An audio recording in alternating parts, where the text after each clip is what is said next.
గడిచిన దినంలో పిల్లరా మనం నిర్గమకాండం 12వ అధ్యాయంలో 37, 38 వచనాలు, 39 వచనాలు నేర్చుకోవటం జరిగింది. అలాగే 40, 41 వచనాలను గూడా ఒక హోంవర్క్‌గా గూడా ఇవ్వటం జరిగింది. ముఖ్యంగా ఐగుప్తులో ఇశ్రాయేలు నివసించినటువంటి కాలం 430 సంవత్సరాలని కొన్ని సందర్భాల్లో, 400 సంవత్సరాలని మరికొన్ని చోట్ల ఉండటం ఏమిటి అనేటటువంటి విషయం ఒకటైతే, రెండోది అలనాడు మన పితరుడైనటువంటి అబ్రహాం గారికి దేవుడు వాగ్దానం చేస్తూ 4వ తరం వాళ్ళు ఇక్కడికి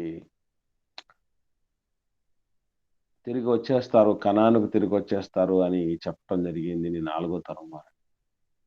సో ఎలా ఈ 4వ తరం అంటే ఎలా లెక్క వేసుకోవాలి అన్నటువంటి విషయాలు, ఈ 2 విషయాలు మనం వర్క్‌గా ఉంటూ హోంవర్క్‌గా ఇచ్చి క్లోజ్ చేసుకోవటం జరిగింది. ఎవరైనా దీనికి సంబంధించినటువంటి వర్క్స్ చేసిన వాళ్ళు ఉన్నారా? మరి మనం ఎలా అర్థం చేసుకోవాలి? 430, 400 2 సమానం కాదు కదా! ఒక్క డిజిట్ తేడా వచ్చినా తేడానే కదండీ! కాబట్టి మరి 30 సంవత్సరాలు డిఫరెన్స్ ఎలా వచ్చింది? దాన్ని మనం ఎలా అర్థం చేసుకోవాలన్నటువంటి విషయం తెలుసుకోవాలి. 4 తరాలు అంటే దేవుడు దృష్టిలో తరానికి ఎంతకాలం అని చెప్పినట్లు అది ఎలా టాలీ అవుతుందనేది కూడా మనం తెలుసుకోవాలి. తదుపరి మిగతా వచనాల్లోనికి మనం వెళ్దాం. ఎవరైనా దీనికి సంబంధించి ఏమన్నా వర్క్ చేసుకొని వచ్చారా? లేదో చేయాలని చూసినా ఆన్సర్ మీకు దొరకలేదా? లేదా మర్చిపోయారా? తరము అంటే అబ్రాహాం మొదలుకొని దావీదు వరకు ఒక తరము 14 తరాలు అన్నారు. దావీదు కాడి బబులోనికి ఒక తరం అన్నారు. బబులోని కాడి నుంచి క్రీస్తు కాడికి ఒక తరం అన్నారండి. 14 సంవత్సరాల తరం వస్తుంది అనుకున్నానండి నేను. ఇంకా వందాలమ్మా చెప్పండి.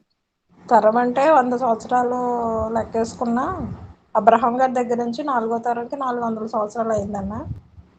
అంటే నా అభిప్రాయం ప్రకారం 30 సంవత్సరాలు ఈ 10 తెగుళ్ళు జరిగాయని నేను అనుకుంటున్నాను అన్న. అంటే వాళ్ళు బయటకు వచ్చే సమయానికి 30 సంవత్సరాలు పట్టింది. ఓకే రైట్, వెరీ గుడ్, మంచి అనాలిసిస్ అమ్మా. ఇంకా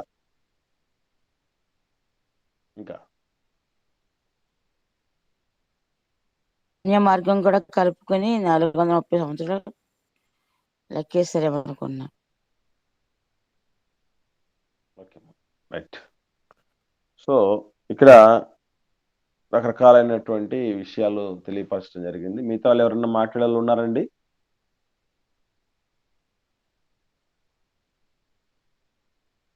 నాకు తెలిసి మీరు అందరూ యాక్టివ్గా అందరూ చేసుకురావట్లేదు వర్క్.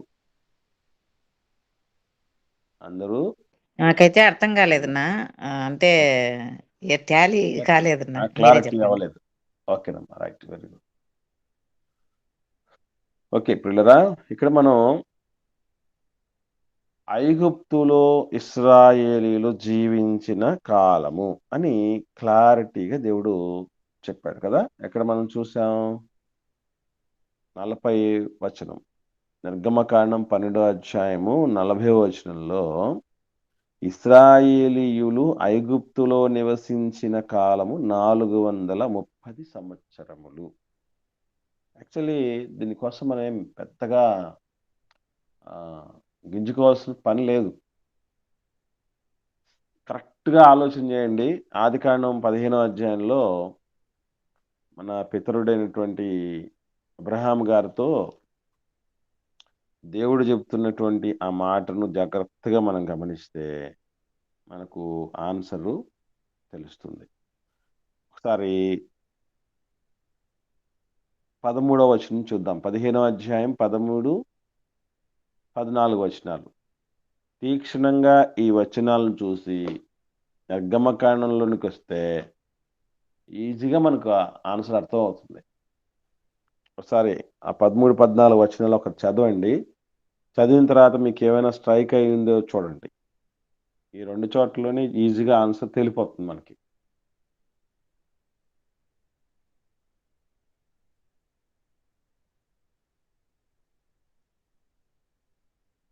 ఇక మీదట నీ కుమారుడు ఇది ఏమిటని నిన్ను అడుగునప్పుడు అమ్మమ్మ అన్నా ఆది కాండం 15వ అధ్యాయము 13, 14 చదువు నాన్న.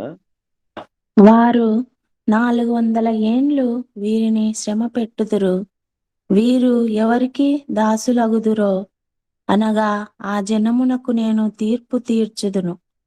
ఇక్కడే తరువాత ఉందండి, వారు ఇక్కడే ఉందమ్మా, ఇక్కడే ఉంది స్టార్టింగ్ లోనే 14వ వచనం స్టార్టింగ్ లోనే మనకు విషయం, ముఖ్యమైన విషయం ఉంది. వారు 400 ఏండ్లు వీరిని శ్రమ పెట్టుదురు. 400 ఏండ్లు శ్రమ పెట్టుదురు. ఇశ్రాయేలు ఐగుప్తులో నివసించిన కాలం 430 సంవత్సరాలు. ఏం డిఫరెన్స్ కనుక్కున్నారు ఈ రెండు మాటలు?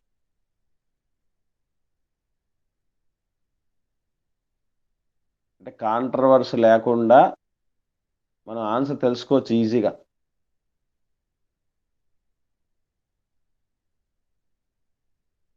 ఎవరికి ఏం తట్టట్లేదండి. అంటే శ్రమ నాలుగు పడినది 400 అనేది అనిపిస్తుంది నా. ఇంకా ఉమ్. వీళ్ళ తెగుళ్ళు ఇవన్నీ వీళ్ళు బయటికి వెళ్ళడము ఇవన్నీ ఆ యొక్క మిగతా పై అనుకుంటున్నా. ఓకే అమ్మా, రైట్, వెరీ గుడ్. ఇంకా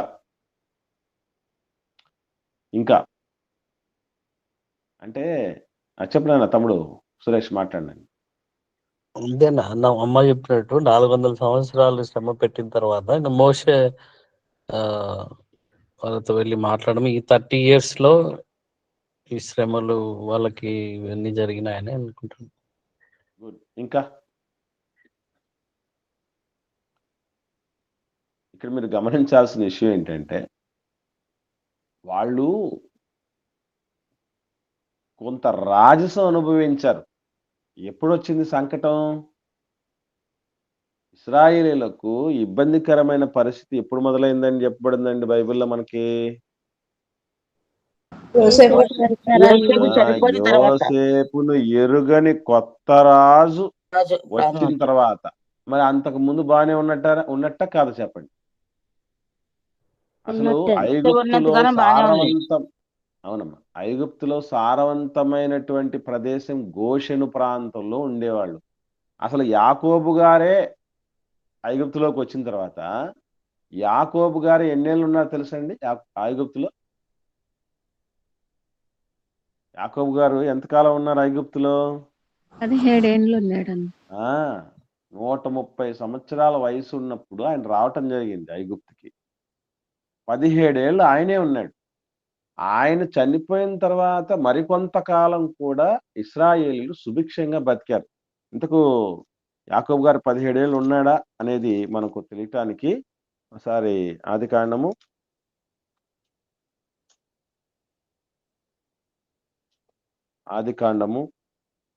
47వ అధ్యాయము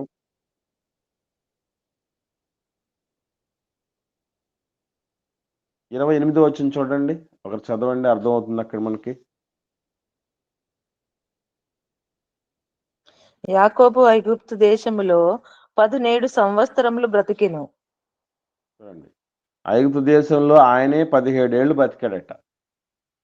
అంటే మనకి ఇంక 30 ఏళ్ల కోసం ఎంత ఉండాలి? ఇంకో 13 ఏళ్ళు ఉండాలి. అంటే యాకోబు గారు కాలం చేసిన మరో 13 ఏళ్ల వరకు ఇశ్రాయేలీలు ఐగుప్తులో చల్లగా బతికారు. ఎప్పుడు నుంచి సంకటాలు మొదలయ్యాయంటే ఎప్పుడైతే యోసేపు గారిని ఎరుగని వేరొక రాజు వచ్చి పడ్డాడో అక్కడ నుంచే ఇబ్బంది. అంటే ఆ శ్రమలు మొదలైనటువంటి దినాలకు 30 సంవత్సరాల ముందు బానే ఉన్నారు ఐగుప్తులో. ఏమండి, ఇది మనం గుర్తుంచుకోవాలి. ఇప్పుడు మనం ఎంత వరకు ఉన్నా కూడా ఏదో ఆ ప్రయాణంలో ఉన్నప్పుడు అన్నటువంటి మాట అంటే అసలు ఐగుప్తు దాటేశారు వాళ్ళు. ప్రయాణం ఐగుప్తు దాటిన తర్వాత కదా మొదలైంది. వాళ్ళు ఐగుప్తులో ఉన్న కాలం చెప్పాడు దేవుడు.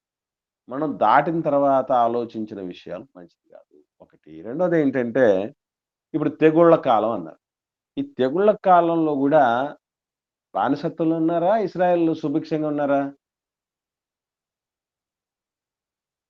సుభిక్షంగానే ఉన్నారండి. అది కాదమ్మా, వాళ్ళు బానిసత్వంలోనే ఉన్నారు. అంటే దేవుడు తెగుళ్ళలో వేరియేషన్ చూపించాడు కానీ పక్కన పెట్టాడు. అది తాత్కాలికంగా, అది రిలాక్సేషన్ మాత్రమే.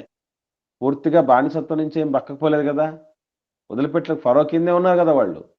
ఫరో వదిలిపెట్టలేదు, ఫరో కఠినపరచబడ్డాడు అని రాయబడింది కదా. కాబట్టి మనం ఎక్కడి నుంచి మొదలు పెట్టాలంటే యోసేపుని ఎరుగని వేరొక రాజు వచ్చేంత వరకు ఉన్న కాలం ఎంత అన్నమాట? 30 ఏళ్ళు. ఆ తదుపరి బాధ పెట్టబడినటువంటి బానిసత్వంలో ఉన్న కాలం 400 ఏళ్ళు. ఇది మనం తెలుసుకోవాల్సిన విషయం. మరొకటి ఏంటంటే ఈ 4వ తరం అన్నప్పుడు నిన్నటి దినాన్ని కూడా మనం డిస్కషన్ చేసుకున్నాం. నీ 4వ తరం అని అంటే ఆయనతో పాటు కలిసి వస్తుంది 4వ తరం అంటే. సో అబ్రహాము గారి కుమారుడు 4వ తరం ఎంటర్ అవుద్ది అని చెప్పాడండి అక్కడ కదా. ఈ 4వ తరం ఎంటర్ అవుతుంది, తమను ఎరుగని ఒక రాజు కిందికి వెళ్ళిపోతుంది అని చెప్పినటువంటి మాటల్లో 4వ తరం వచ్చేసరికి నువ్వు అక్కడికి వెళ్ళిపోతాడు మీ వాళ్ళు అని చెప్తాడు, నీ తరం వాడు. సో అబ్రహాం గారి కుమారుడు ఇస్సాక్ గారు. అబ్రహాం గారితో మొదలు పెడితే అబ్రహాం గారు, ఇస్సాక్ గారు. ఇస్సాక్ గారి తర్వాత వచ్చేది వ్యక్తి ఎవరు? యాకోబు గారు.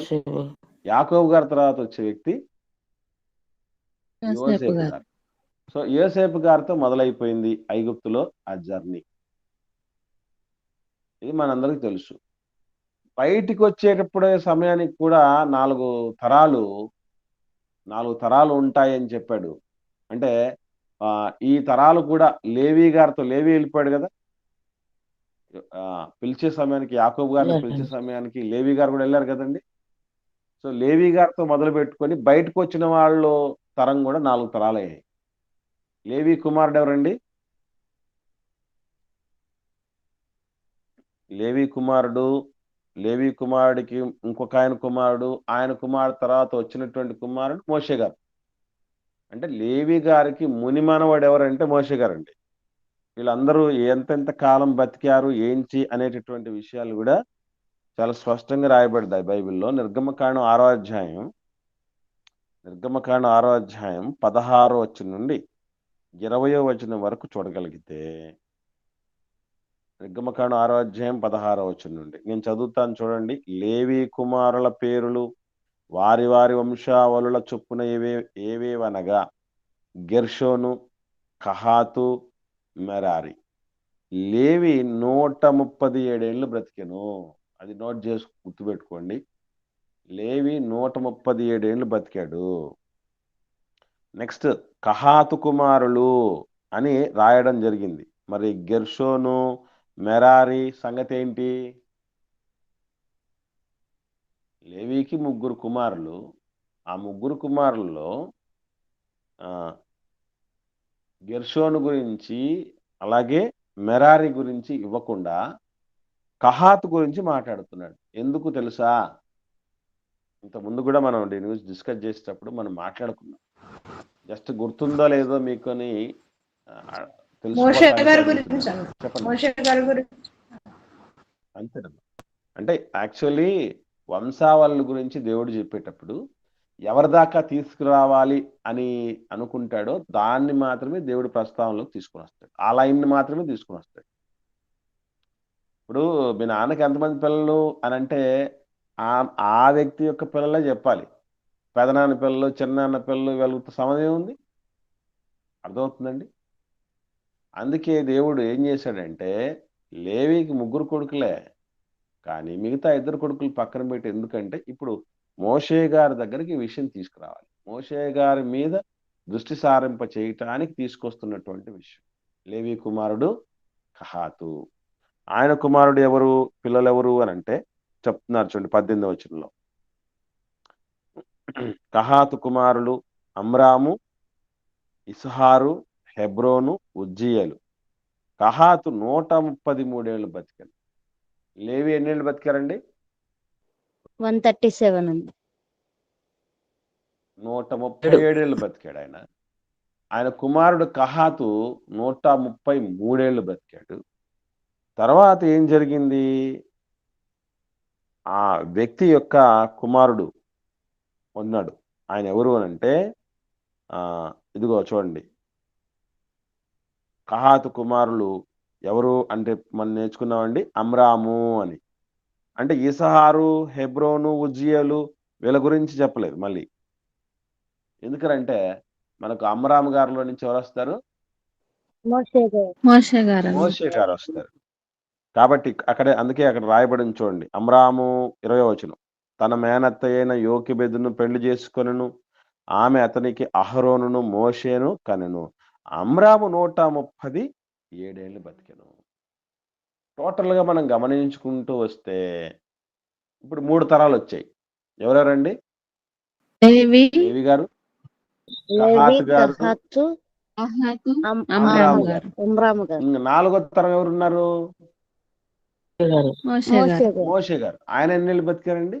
120 ఏళ్ళు బతికాడు. 137, 133, 137, 120. అంటే మనం ఒక యావరేజ్గా తీసుకొని చెప్పగలిగితే కనీసం 100 ఏళ్ళు ఒక్కొక్క వ్యక్తి యొక్క జీవితకాలం కనబడుతుంది. ఆ విధంగా 4 తరాలు చూసిన మోషే గారి కాలానికి ఏమైపోయారు? మోషే గారికి తరానికి ఏమైపోయారంటే బయటకు వచ్చారు ఐగుప్తులో నుంచి. అంటే 400 సంవత్సరాలు అని 4 తరాలు 400 సంవత్సరాలు బాధించబడటం ఇవన్నీ కూడా సెట్ అయిపోయాయి. సో ఈ రీతిగా మనం గమనించగలిగితే ఈ 4వ తరం అన్నది బేసికల్లీ ఈవెన్ అబ్రహాం గారికి వాగ్దాన పుత్రుడు ఇస్సాక్ గారు కలిగే సమయానికి ఎంత వయసు వచ్చింది? 100 ఏళ్ళండి. 100 ఏళ్ళు. అప్పుడు ఆనాటి కాలంలో జీవిత కాలాలు వేరు, అలాగే వివాహమైనటువంటి సమయం వేరు, సమయాలు వేరు, పిల్లలు కలిగే సమయాలు వేరు. చాలా చాలా ప్రత్యేకంగా ఉంటాయి ఆ యొక్క కాలాలన్నీ కూడా. ఏమండి? సో టోటల్గా ఒక తరం అనగానే ఒక 100 సంవత్సరాల లెక్క కింద అక్కడ చెప్పబడుతున్నాయి అన్నటువంటి విషయాలు మనం మరొకటి. ఇలాగూ 400, 430 తరము, 4వ తరము, తరానికి ఎంత ఉండొచ్చు గ్యాప్ అన్నటువంటి విషయాలు మనకు అర్థమయ్యాయి. ఇక 12వ అధ్యాయం నిర్గమకాండం, 12వ అధ్యాయము నిర్గమకాండం 42వ వచనం నుంచి చూద్దాం. 42వ వచనం నుండి, ఆయన ఐగుప్తు దేశములో నుండి వారిని బయటికి రప్పించినందుకు ఇది యెహోవాకు ఆచరింపదగిన రాత్రి. ఇశ్రాయేల్ అందరూ తమ తమ తరములలో యెహోవాకు ఆచరింపదగిన రాత్రి ఇదే. ఇది ఏ పండుగ తాలూకు చెప్పండి? ఏ పండుగ గురించి? పస్కా గురించి. పస్కా పండుగ గురించి. అంటే రాత్రే తీసుకుని వచ్చినటువంటి విషయం తెలుసుకోవాలని అంటే ఫస్ట్ స్టార్ట్ అయ్యేది పస్కా, తదుపరి స్టార్ట్ అయ్యేది పులియని రొట్టెల పండుగ. పులియని రొట్టెల పండుగ. ఇవి రెండు ఎంత దగ్గరలో ఉంటాయంటే మనం చూసాం కదా, కొత్త నిబంధనలోనే పస్కా పండుగ అని అన్నాడు, పులియని రొట్టెల పండుగ అన్నాడు. అంటే వెంటనే ఒకటే సందర్భంలో ఆ విధంగా కలగలిసిపోయినటువంటి పరిస్థితి. పస్కా అనేటటువంటిది ఇక్కడ గమనించగలిగితే దేవుడు చెప్తున్నాడు, ఒక జాగరణగా మీరు చెయ్యాలి. ఇప్పుడు మనం హైందవ సోదరులు ఏం చేస్తారంటే కొన్ని దినాలు ఖచ్చితంగా మేలుకోవాలి రాత్రుల్లో అనేటటువంటి రోజులు చెప్తారు. ఎవరికైనా ఐడియా ఉందండి?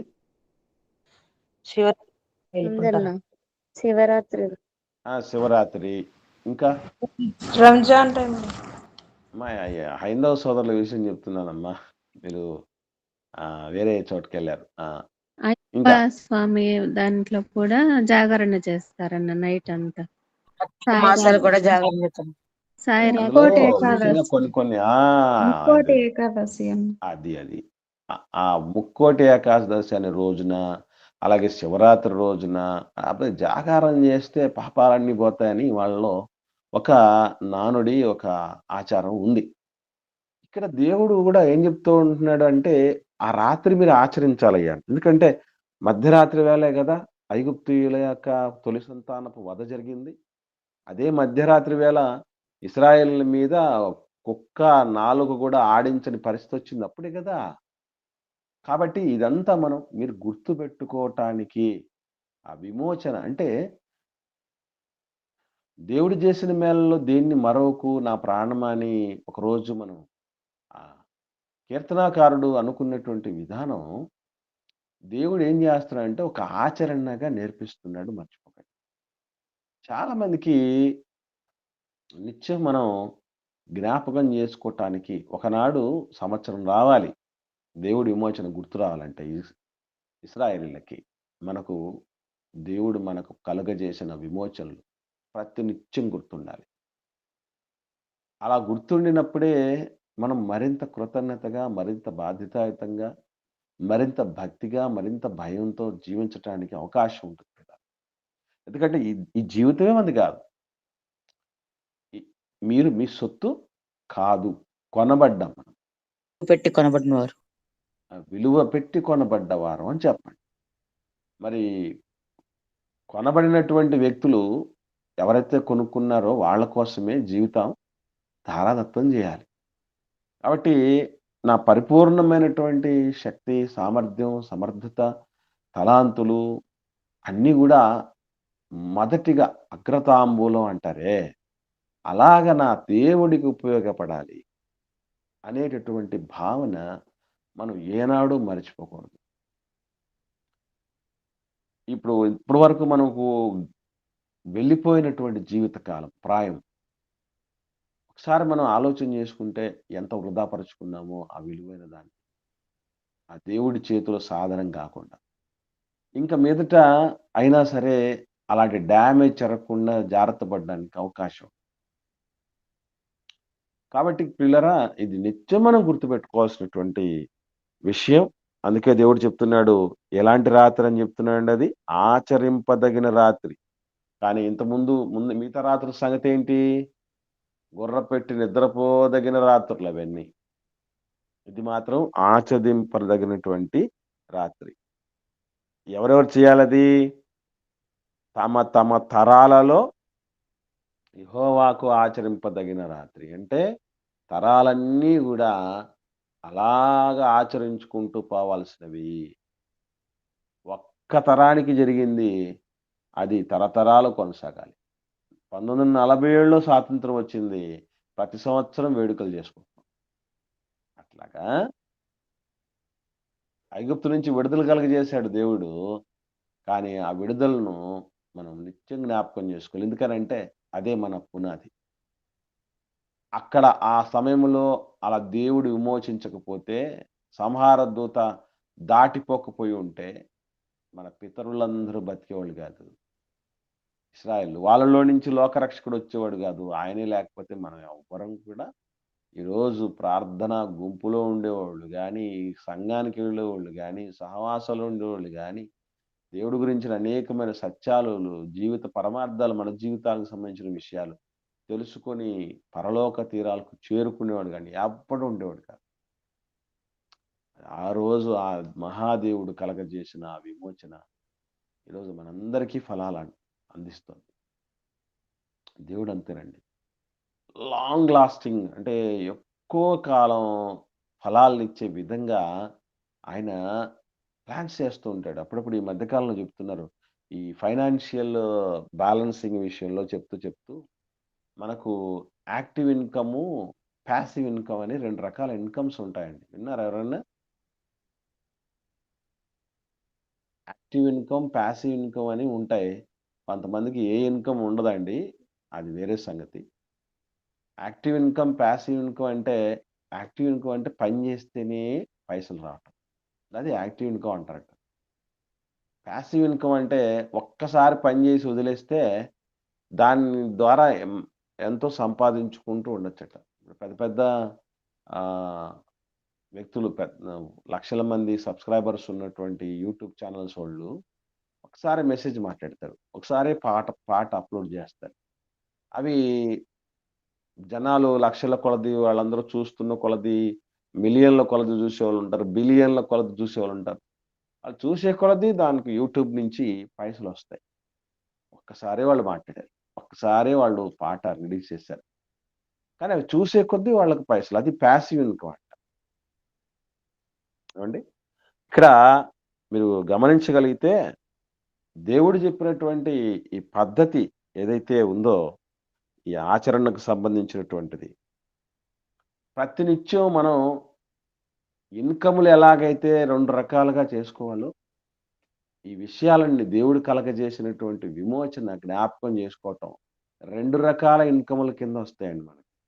అంటే ప్రస్తుతానికి మనం భక్తి చేస్తే వచ్చేటటువంటి రీతిగా ఉండేది కావచ్చు. ఎప్పుడో ఒకటి తెలుసుకొని ఉంటాం. ఎప్పుడో ఒకటి నేర్చుకొని ఉంటాం. ఎప్పుడో ఒకటి మనసులో పడి ఉంటది. అది అందుకే హృదయంలో భద్రం చేసుకోని అంటాడు దేవుడు. అది ఎప్పుడో దాని తాలూకు సమస్య వచ్చినప్పుడు వెంటనే స్ట్రైక్ చేయించి, ఆ విషయాన్ని గుర్తు చేయించి, ఇదిగో ఇట్లాంటి సిట్యుయేషన్ వచ్చినప్పుడు ఇలా ప్రవర్తించాలి గదా! అని మనల్ని ఆదుకుంటది. అందుకే నిత్యం మనం ఏం చేయాలి అనంటే దేవుడి మాటల్ని పదిలంగా దాచుకోవాలి. హృదయం అనే బ్యాంకులో. బ్యాంకులో దాచుకుంటే ఈ ఇన్కమ్స్ ఆయా పరిస్థితుల్లో పనికొస్తాయండి. అది మర్చిపోకండి. అందుకే దేవుడు మాట్లాడుతూ చెప్పినటువంటి విషయాలు చూస్తే 42వ వచనం, 42వ వచనం. నిర్గమకాండం 12వ అధ్యాయం 42వ వచనంలో, ఆయన ఐగుప్తు దేశములో నుండి వారిని బయటకు రప్పించినందుకు ఇది యెహోవాకు ఆచరింపదగిన రాత్రి.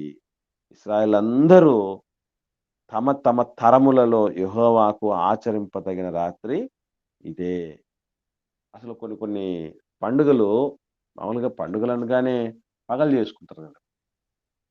కొన్ని ప్రత్యేకమైన పండుగలు రాత్రి చేసుకోవాల్సి ఉంటుంది. అప్పుడప్పుడు చెప్తూ ఉంటారు. మీకు ఒంటిమిట్ట కడప జిల్లాలో ఒంటిమిట్టలో కోదండ రామాలయం అని ఉంది. అది దేశంలోనే ప్రత్యేకమైనటువంటి ఆలయం అట. ఎందుకంటే అది ఏకశిలతో చేయబడింది అని చెప్తారు. రెండోది ఏంటంటే ఆయనకు కళ్యాణం రాత్రుల్లో చేస్తారట. సీతారాముల కళ్యాణం అని రాత్రి చేస్తారట. అది దేశంలో అదొక్క చోట జరుగుతుందట. మిగతా చోట్లంతా కూడా పగలు చేస్తారట. అదొక ప్రత్యేకత. అంటే ఎందుకు టైము చేంజ్ చేసి డే టైం కాకుండా నైట్ టైం ఇలాంటివన్నీ దేవుడు ఎందుకు ఏర్పాటు చేస్తాడంటే ఒక యూనిక్‌నెస్‌ని కలిగి ఉండాలి. ఒక్కొక్క పండుగను ఆచరించేటప్పుడు యూనిక్‌నెస్‌ని కలిగి ఉండి దానిలో ఉన్నటువంటి ఎసెన్స్ ఈజీగా అర్థం కావాలి. ఎందుకంటే రాత్రి ప్రతిరోజు నిద్రపోయినట్టు ఆ రోజు నిద్రపోకూడదు. మనల్ని శాశ్వతమైన నిద్రలో నుంచి దేవుడు బయటకు తీసుకొని వచ్చిన రోజని దేవుడి మేలు తలపోసుకుంటూ, నాయనా ఇందుకోసం మమ్మల్ని రక్షించావా? ఈరోజు మేము నిలిచామంటే నీ చలువే కదా నాయనా, నీ చలని చూపే కదా తండ్రి. కాబట్టి నీకోసం మేము సాక్షిగా జీవిస్తాం అని, నువ్వు వెలిగించింది నిలబెట్టిన ప్రాణమే కదా నాయన, అది నీకోసం నీ మహిమార్థం కాకుండా ఉంటే ఇంకెందుకు అన్నటువంటి ఆలోచన వాళ్ళు చేస్తారు. నిజంగా మనకు కూడా మన స్థానంలో బలి అయిన పస్కా పశువు మన ప్రభు. ఆయన నువ్వు దేవుడు పంపకపోయి ఉంటే లోక పాపములను మోసుకుని పోవు దేవుని గొర్రెపిల్ల అనే పస్కా పశువు లేకపోయి ఉంటే మనం అందరం ఏమయ్యేవాళ్ళం. అందుకేనండి ఈ సమస్తం ఆయన ఈ ఆధ్యాత్మిక జీవితం, భక్తి జీవితం, ఆత్మీయమైనటువంటి జన్మ ఆయన పెట్టిన భిక్ష. ఆయన కోసమే బ్రతకాల్సింది, ఆయన కోసమే బ్రతికించాల్సింది, ఆయన కోసమే మరణించి అందరినీ ఆ రీతిగా సిద్ధపరచాల్సింది. అందుకే నేను చాలాసార్లు చెప్తూ ఉంటాను, చాలా ఇష్టమైన పదం అది. జీవితంలో ఎప్పుడు కూడా భక్తి ఒక భాగమై ఉండకూడదు. భక్తిలోనే మన జీవితం ఓ భాగమైపోవాలి. అంటే దేవుడి భక్తి జీవితం చేయటం అనేది ఏదో సరదాగా 10 పనులలో ఒక పనిగా కాదండి. ఎప్పుడు 10 గంటల సమయంలో యాక్టివ్ సమయంలో ఒక గంటో 2 గంటలు ఆయన పడేయటం అనేది కాదండి. మిగతా వాటిని ప్యాసివ్‌గా ఆలోచన చేయాలి. మిగతా వాటిని అంత జాగ్రత్తగా, అంత గట్టిగా కాకుండా భక్తి జీవితాన్ని సీరియస్‌గా తీసుకోవాలి. ఆత్మయందు తీవ్రత కలిగి బతకాల్సినటువంటి ఆవశ్యకత మనకు ఉంది. నిత్యకృత్యంగా భక్తిలో ఎదగటానికి సంబంధించి ప్రతి విషయాన్ని ఆ భక్తి కోణంలోనే మనం ఆలోచన చేస్తూ అన్వయం చేసుకుంటూ పోవాలి. ఇప్పుడు ఎక్కడున్నారు అక్కడ అలాంటి వాళ్ళు? సంఘాలకు సహవాసాలకు కూడా ఏ వారం మనం అందుబాటులో ఉంటామో ఏ వారం ఉండమో తెలియదు. ఆన్లైన్ విషయంలో కూడానండి రెగ్యులర్గా వచ్చేవాళ్ళు ఎంతమంది మీకు తెలుసు కదా. రెగ్యులర్గా అందుబాటులో ఉండేటటువంటి వాళ్ళు చాలా తక్కువ. ఎందుకనంటే ఎప్పటికైనా మీరు గుర్తుపెట్టుకోండి, ప్రసంగాలు చేస్తున్నప్పుడు కొండ మీద ప్రసంగం లాంటిదో మరొక చోట ప్రసంగాలు చేస్తారు. ఎంతమంది వచ్చేవాళ్ళండి? 5,000 మంది. యశుప్రభు వారు వేల మంది వచ్చారండి, వేల మందే. కానీ ఆఖరికి మిగిలింది ఎంతమంది? 2 మంది. 12 మంది. 12 మంది అంటే వేల మందిలో కాదు మనం ఉండాల్సింది, ఆ మిగిలిన 12 మందిలో ఉంటే చాలు. అదన్నా నిలబెట్టుకోగలిగితే చాలండి మనకి. గుర్తుపెట్టుకోండి పిల్లలు, ఎంతమంది ప్రయాసపడుతున్నారండి. ఒక్కొక్కళ్ళు ఏదో మనం విసుకోవటం, వాళ్ళంతా పిలిచినప్పుడు చేసినప్పుడు రమ్మన్నప్పుడు ఎన్ని కష్టాలు పడుతూ ఉంటే బాధపడుతూ మీరు రావాలి నేర్చుకోరు. ఎప్పుడు నేర్చుకుంటామండి ఇంత గొప్ప మెలకువలు మనం అసలు. నేనే ప్రిపేర్ అవుతున్నప్పుడు అరే ఇవన్నీ ఎన్ని మిస్ అయిపోయాను, నేనే నేర్చుకోలేకపోయాను, నాకు చాలా బాధ కలిగింది. అందుకే చాలా వరకు ఎన్నెన్నో ప్రతికూలతలు వస్తున్న సమస్యలు రాకుండా ఉన్న వాళ్ళు ఎవరు ఉంటారండి? కుటుంబాలు మీలాగే నాకు కుటుంబం ఉంది, నాకు జాబ్ చేస్తున్న పరిస్థితులు, సంఘాలు ఉన్నాయి, బయటికి వెళ్ళే పరిచర్యలు ఉన్నాయి, శరీరం సహకరించని పరిస్థితులు అన్నీ ఉన్నాయి. అవన్నీ చెప్పుకుంటే అవుద్దండి? ఎవరికి లేవు సమస్యలు? ఇవన్నీ కారణాలు చెప్తారా భక్తులు ఎదగటానికి? అందుకే దేవుడు చెప్తున్నాడు, నాయనా ఇది కట్టడ. 43వ వచనం చూడండి ఏమంటున్నాడు. మరియు యెహోవా మోషే అహరోనులతో ఇట్లను, ఇది పస్కా పండుగను గూర్చిన కట్టడ, అన్యుడెవడును దానిని తినకూడదు అన్నాడు. ఇక్కడ మీరు గమనించగలిగితే ఇంతకుముందు కూడా మనం అన్యునికి సంబంధించినటువంటి చట్టాలు చూసాం.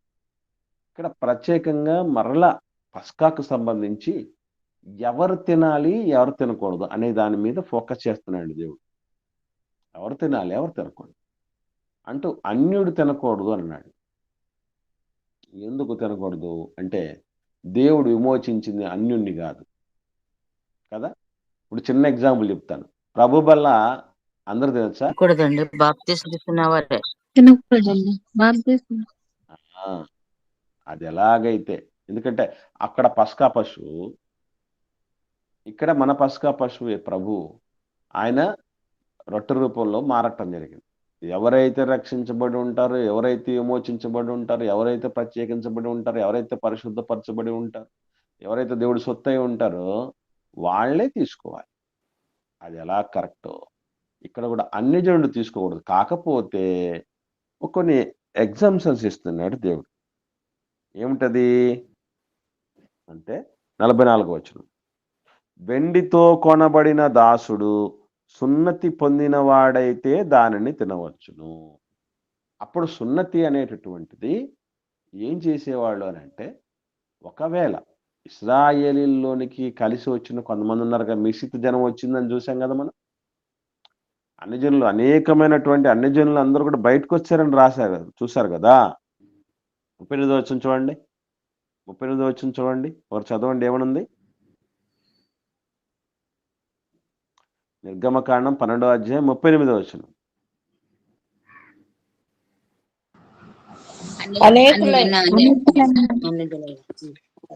అనేకులైన అన్ని జనుల సమూహం వచ్చేసింది బయటికి. మరి వచ్చినటువంటి సమూహంలో మరి ఎవరెవరు తినొచ్చు? మరి కలిసేమో వచ్చేసారు ఇశ్రాయేలుతో పాటు బయటికి. మరి తినాల్సిన వాళ్ళు వీళ్ళందరూ తినొచ్చా? ఎలా దాన్ని కనుక్కోవాలి అంటే దాన్ని చెప్తున్నాడు దేవుడు. అయ్యా ఎవరైతే ఈ జాయిన్ అయ్యి మిక్స్ అయ్యి వచ్చేసారో మిశ్రిత జనం, వాళ్ళలో సున్నతి పొందినవాడు, సున్నతి అన్నటువంటి దాన్ని గోల్డెన్ డేస్లో అంటే కొత్త నిబంధన ఇంప్లిమెంట్ కాకమునుపు దేవుడితో సంబంధం, దేవునితో అనుబంధం కలిగినటువంటి వ్యక్తులు సున్నతి చేసుకున్న వాళ్ళు అనేది ఉండేది. ఎప్పుడో మన పితరుడైనటువంటి అబ్రహాం గారితో దేవుడు చాలా స్పష్టంగా చెప్పాడు. ఏమండి సున్నతి తొలి ప్రస్తావన ఎక్కడ కనపడుతుందండి ఆదికాండంలో? అమ్మా అమ్మా మ్యూట్ లో పెట్టుకోండి అమ్మా.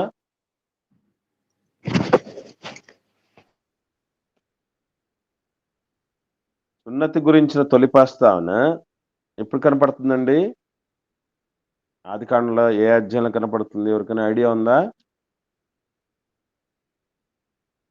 అబ్రహాం గారి గురించి వస్తుంది. అధ్యాయం అమ్మా నేను అడుగుతున్నది అధ్యాయం తల్లి. ఆదికాండం 17వ అధ్యాయం చూద్దాం. 17వ అధ్యాయంలో 10వ వచనం. ఆదికాండం 17వ అధ్యాయం 10వ వచనం. ఒక చదవండి. నీకును నీ తరువాత నీ సంతతికిని మధ్య మీరు గైకొనవలసిన నా నిబంధన ఏదనగా మీలో ప్రతి మగవాడును సున్నతి పొందవలెను. మీరు మీ గోప్యాంగ చర్మమును సున్నతి పొందవలెను. అది నాకు నీకు మధ్యనున్న నిబంధనకు సూచనగా ఉండదు. ఇదంతా మొత్తం 12వ వచనం. 8 దినముల వయసు గలవాడు అనగా నీ ఇంట పుట్టినవాడైనను నీ సంతానము కాని అన్యుని యొద్ద వెండితో కొనబడిన వాడైనను మీ తరముల్లో ప్రతి మగవాడు మీలో సున్నతి పొందాలి. నీ ఇంట పుట్టినవాడును నీ వెండితో కొనబడినవాడును తప్పక సున్నతి పొందాలి. అప్పుడు నా నిబంధన మీ శరీరమందు నిత్య నిబంధనగా ఉండును అని రాయడం జరిగింది.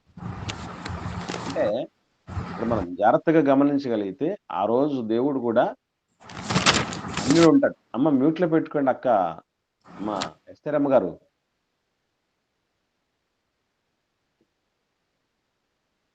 ఆ వెండితో కొనబడిన అన్యుడు ఉన్నాడు. అన్యుడిగా చేర్చబడినటువంటి వ్యక్తి ఉన్నాడు. ఇంట పుట్టిన అన్యుడు ఉన్నాడు. సో వీళ్ళందరూ కూడా ఇశ్రాయేలుతో సహా వాళ్ళు ఎప్పుడైతే సున్నతి ఆచరిస్తారో అప్పుడే దేవుడితో సంబంధులు. అందుకే దేవుడు చెప్తున్నాడు, దేవుడితో సంబంధం లేనటువంటి వాడు సున్నతి తీసుకున్నటువంటి వాడు పస్కాతో వాడికేం సంబంధం? పస్కా విషయంలోనే అండి దేవుడు కొన్ని ప్రతిష్ఠితమైనటువంటి ప్రత్యేకమైన వాటి విషయంలోనే అలాంటి ఆంక్షలు పెట్టాడు. ఇకపోతే సన్నిధి రొట్టెలను కొన్ని ఉంటాయి. అవి ఎవరు పడితే వాళ్ళు తినకూడదు. యాజకులు తప్ప వేరొకరు తినకూడని రొట్టెలని సన్నిధి రొట్టెలని అని అంటారు. అవి కూడా కొన్ని ఉన్నాయి, ప్రతిష్ఠితమైనవి అంటాడు. లేవీకాండం 22వ అధ్యాయంలో అసలు చూద్దాం. లేవీకాండం 22వ అధ్యాయం. దీన్ని కూడా చాలా మంది గిట్టని వాళ్ళు పాయింట్అవుట్ చేశారండి. ఏమని? ఇదేంటిది పస్కా పశువును తినద్దంటాడేంటి? కొన్ని వాటిని తినద్దంటాడు, దూరం పెట్టమంటాడు దేవుడు. చూసారా ఎంత పక్షపాతం? పక్షపాతి కాదు అది, అర్హత అనర్హత. ఎవడైతే ఆ బెనిఫిట్స్ పొందాడో వాడే. ఇప్పుడు రేషన్ బియ్యం ఎవరు తీసుకుంటాడో వాడే సంతకం పెట్టాలి, అవునా కాదా? ఎవరైతే పథకం అనేటువంటి ఆ ఉచిత పథకం పొంది ఉంటాడో వాడే తంబేయాలి, వాడే ఐరిష్ తీసుకోవాలి, అంతే కదా? మిగతా వాళ్ళతో ఏం సంబంధం అది? అట్లాగా ఒకసారి చూద్దాం. లేవీకాండం చూద్దామండి, 22వ అధ్యాయం 10వ వచనం చూద్దాం. లేవీకాండం 22వ అధ్యాయం 10వ వచనం. అన్యుడు ప్రతిష్ఠితమైన దానిని తినకూడదు. యాజకుని ఇంట నివసించు అన్యుడే గాని జీతగాడే గాని ప్రతిష్ఠితమైన దానిని తినకూడదు. చూడండి ఎంత స్పష్టంగా చెప్తున్నాడు చూడండి. జీతగాడు తినకూడదు, అన్యుడు తినకూడదు, మరలా యాజకుని ఇంట నివసించు అన్యుడు. ఎందుకు ఇంత క్లారిటీగా చెప్తున్నాడు తెలుసా? యాజకుడి ఇంట నివసించే అన్యుడికి ఏమైనా ఎగ్జంప్షన్స్, ఏమైనా మినహాయింపులు ఏమైనా ఉంటాయేమో. ఆ మినహాయింపులు తాలింపులు దేవుడి దగ్గర పనికిరావు. ప్రతిష్ఠితమైన దానిని ఎవరు తినాలో వాళ్ళే తినాలి, అదంతే. ఎందుకంటే విమోచించబడ్డ వాళ్ళు గనుక వాళ్ళే జ్ఞాపకం చేసుకోవాలి. అర్థమైందండి? సో ఎందుకంటే వాడే మర్చిపోవటానికి అవకాశం ఉంటుంది. విమోచించబడిన వాడు మర్చిపోతాడు. మర్చిపోయిన వాడికి గుర్తు చేయాలి. గుర్తు చేయాలంటే పండగ రావాలి. అది పస్కా పండుగ. ఇకపోతే మరి దేవుడు మరి ఎందుకు ఇట్లా చేస్తాడు ఎట్లా చేస్తాడు అన్నటువంటి వాడికి గొడ్డలు పెట్టిగా దేవుడు లేవీకాండంలోనే 25వ అధ్యాయము 6వ వచనంలో చూడండి.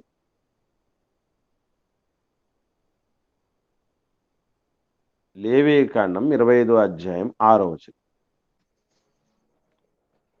అప్పుడు భూమి యొక్క విశ్రాంతి సంవత్సర సస్యమునకును నీకును నీ దాసునికిని నీ దాసికిని జీతగానికిని నీతో నివసించు పరదేశికిని ఆహారమగును. అంటే ఒక విశ్రాంతి సంవత్సరం అనేది ఒకటి ఉందండి. సునాద సంవత్సరం అంటారు కదా. ప్రతి ఇశ్రాయేలీలు వ్యవసాయం చేసేటప్పుడు 6 ఏళ్ళు మాత్రమే పంట తీసుకోవాలి. 7వ సంవత్సరం ఏం చేయాలి? వదిలేయాలండి. పండించకుండా వదిలేయాలి. ఆ సంవత్సరాన్న మిగిలినటువంటి పంట ఏదైతే ఉందో దాన్ని ఎవరెవరు తినొచ్చని చెప్తున్నాడండి? విశ్రాంతి సంవత్సర సస్యము నీకు, నీ దాసుడికి, నీ దాసికి, నీ జీతకానికి, నీతో నివసించు పరదేశికి. తిను, పంట తిను. పంట విషయంలో పెట్టేసేయి, నో ప్రాబ్లం. మామూలు అన్నం పెట్టేయి, కానీ ప్రసాదం పెట్టకు అంటారు కదా. అప్పుడప్పుడు చాలామందికి, మన వాళ్ళు కూడా చాలామంది తెలియదండి వాస్తవంగా. ప్రత్యేకంగా దేవుడి దగ్గర పెట్టింది ప్రసాదం అయిపోతుంది అని అంటారు. అప్పుడప్పుడు చెప్తూ ఉంటారు. చెంబులో పోస్తే ఏమంటారు? నీళ్ళు. చెంబులో పోస్తే నీళ్ళమ్మ, శంఖంలో పోస్తే తీర్థం అంటారు, చూసారా? సో అట్లాగే రొట్టె మనం ఇంట్లో చేసుకోవచ్చు, రోజు చేసుకునే రొట్టె కదా ఇది కూడా అనుకుని ప్రభు బలను అలా తీసుకోవటానికి లేదు. అలాగే పస్కా రోజు మాంసం తినేస్తారు కదా, తినే మాంసంలాగా వారం వారం తినేటువంటి మటన్ లాగా దాని అలా తినకూడదు. అది దేని కొరకు కేటాయించబడిందో, ఏ ఉద్దేశం తినమన్నాడో, ఎలా తినమన్నాడో, ఎందుకు తినమన్నాడో అలాగే చేయాలి. అది ఆ చేసే విధానము వేరే, తినాల్సిన వ్యక్తులు వేరే. అవే దేవుడు అలా కండిషన్గా చెప్తూ వస్తున్నాడు. కాబట్టి ప్రతిష్ఠితమైన దాని విషయంలోనే దేవుడు ఆంక్షలు విధించాడు తప్ప పంట తినే విషయంలో, ఇట్లాంటి వాటి విషయంలో సమస్య ఏమీ లేదు. ఇంట్లోకి పిలిపించి సో ఆ బాప్తిసం తీసుకున్నటువంటి వ్యక్తులకి భోజనాలు పెట్టి, భోజనంలో ఏం పెట్టచ్చండి? రొట్టె పెట్టచ్చు. జ్యూస్ ఇచ్చేటప్పుడు ద్రాక్ష రసం కూడా ఇవ్వచ్చు, ఇబ్బంది లేదు. కానీ రక్షణ పొందని వాడు దేవుడి సన్నిధిలో ఉన్నటువంటి మందిరంలోకి వచ్చి ప్రభు బలను తీసుకోవటం అనేది ఎప్పుడూ చేయకూడదు. అలాగే దేవుడు ఇక్కడ చెప్తున్నాడు, నాయన సున్నతి పొందినటువంటి వ్యక్తులు అయితే వాడు దాసుడైన కావచ్చు, జీతగాడైనా కావచ్చు, వెండితో కొనబడిన వాడు కావచ్చు, పరదేశీ కావచ్చు, ఎవరైనా సరే సున్నతి పొందితే మనవాడైపోతాడు అనేటటువంటి విషయం. ఎందుకనంటే నేను ఇంతకుముందు మీతో చెప్పాను, దేవుడు ఈ పద్ధతి ఎందుకు చేయాలి అని నేను ఆలోచన చేస్తే, అది శరీరం ఉన్నంత కాలం, శరీరములో ఆత్మ, జీవం, ప్రాణం ఉన్నంత కాలం ఈ నిబంధన గుర్తుకు రావాలి. నిబంధన గుర్తుకు రావాలి. నిబంధన ఎప్పుడైతే గుర్తుకు వస్తుందో మనిషి అదుపు ఆజ్ఞల్లో ఉంటాడు. నిబంధన గుర్తు లేకనే కదా చేస్తున్నది దేవుడు ప్రపంచం అంతా. అందుకే నేను ఎప్పుడు చెప్తూ ఉంటాను, 2 విషయాలు మాత్రం ఎప్పుడు కూడా నిత్యము మనం రికార్డెడ్గా వింటూ ఉండాలి అని. అందులో ఒకటి పెళ్లినాడు చేసిన ప్రమాణాలు, రెండవది బాప్తిసం నాడు చేసినటువంటి ప్రమాణాలు. ఇవి గుర్తుపెట్టుకొని మళ్ళీ రిపీటెడ్గా వింటూ ఉంటే నేను అక్కడ ఏం చెప్పాను, ఇక్కడ ఏం చేస్తున్నాను, అక్కడ ఏం ఒప్పుకున్నాను, ఇప్పుడు ఏం తప్పుతున్నాను, ఒప్పుకున్నది ఏంటి, చేస్తున్నది ఏంటి, ఇవన్నీ మనకు అర్థమవుతాయి. బాగుంటాం, బాగుపడతాం. నేను ఒక విశ్వాసి ఇంట్లోకి వెళ్ళినప్పుడు ఆ తమ్ముడు ఏం చేశాడంటే పెద్ద వాల్ రైటింగ్లో తయారు చేసుకోవడం జరిగింది, ఫ్లెక్సీ లాగా ఇంట్లో. ఏంటి అంటే వాళ్ళ ఆవిడ చెయ్యిని తన చేతిలో పట్టుకున్నాడు.